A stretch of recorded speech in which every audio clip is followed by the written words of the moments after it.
Chief judicial magistrate আদালতের সাথে legal aid অফিসের কার্যক্রম অব্যাহত আছে। যেগুলো আপোষযোগ্য মামলা আমরা লিগ্যাল এইড অফিসে প্রেরণ করি।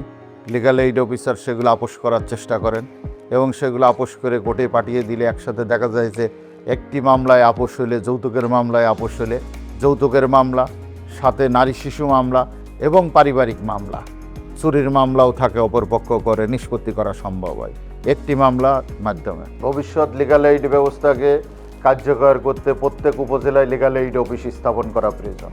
এখন যেমন আইনের সংশোধনী হয়েছে, সংশোধনী হয়ে পারিবারিক যৌতুকের মামলা সহ 9টি মামলাকে লিগ্যাল এইড অফিসে বাধ্যতামূলক আপোষের কথা বলা হয়েছে। আপোষ মীমাংসা না হলে পরবর্তীতে আদালতের দোরগোড়ায় মানুষ পৌঁছাবে।